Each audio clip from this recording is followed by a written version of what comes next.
10 millions de kilogrammes de déchets ramassés, une somme énorme d'argent dépensé, et pourtant, ce n'est qu'un fragment d'un problème bien plus vaste.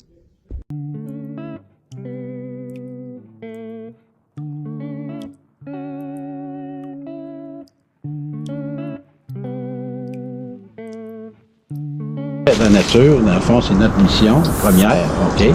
De sensibiliser, d'éduquer les jeunes, puis sensibiliser la population. Les vieux aussi. Les vieux aussi, hein?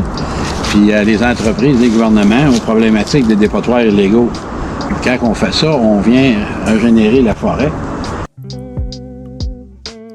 Dans la région de Los Angeles, les dépotoirs illégaux prolifèrent, coûtant à la ville près de 12 millions de dollars par année. Mais l'impact va au-delà des chiffres. Les premières victimes, la faune. Des créatures vulnérables s'en mêlent dans les filets de plastique, piégées à la merci des prédateurs.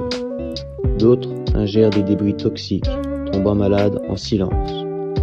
Dans les cours d'eau, les poissons suffoquent, privés d'oxygène, tandis que des particules invisibles s'accumulent dans la chaîne alimentaire. Et quand le feu s'invite, c'est une vraie catastrophe. Un simple tas de déchets peut déclencher un incendie, se propageant jusqu'à devenir un feu de forêt dévastateur. Pire encore, les ordures bloquent les voies naturelles de l'eau, aggravant les inondations et accélérant l'érosion.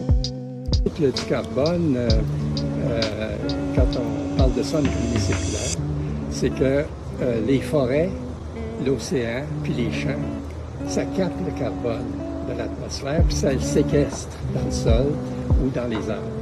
Alors, si tu veux améliorer la capacité du sol à capter le carbone, il faut qu'il soit clean, il faut qu'il soit bien nettoyé. Alors, les déchets que tu mets sur le sol empêchent ou réduisent la capacité du sol à absorber comme il faut le carbone. Ça étouffe le sol. Ça étouffe le sol. Comme Pierre Racicot vient de nous expliquer, ce graphique explique les effets néfastes des déchets sur les sols, puisque ceux-ci les appauvrissent et étouffent la végétation, ce qui tue tout ce qui se trouve en surface, mais aussi les animaux et les êtres vivants du sous-sol. Et tout cela, en plus d'empêcher la séquestration du carbone sous la terre. C'est quoi ça? La broche. La broche de... Ouais.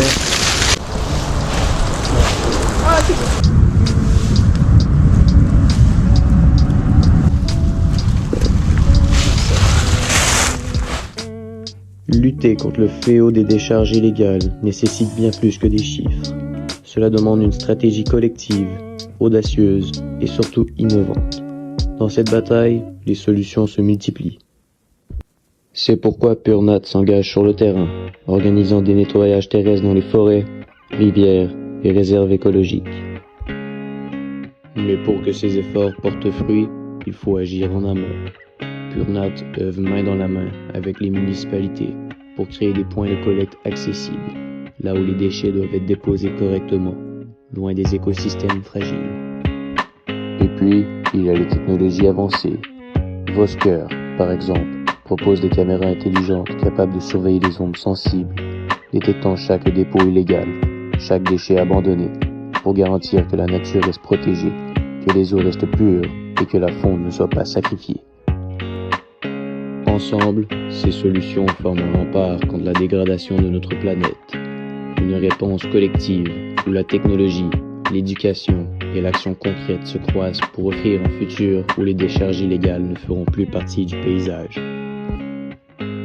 Mais le temps presse, l'horloge climatique tourne et chaque minute de retard sur ces actions nous rapproche un peu plus de l'irréversibilité.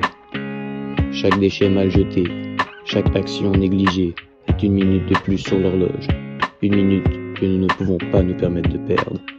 Parce que, dans cette bataille, chaque petit geste compte.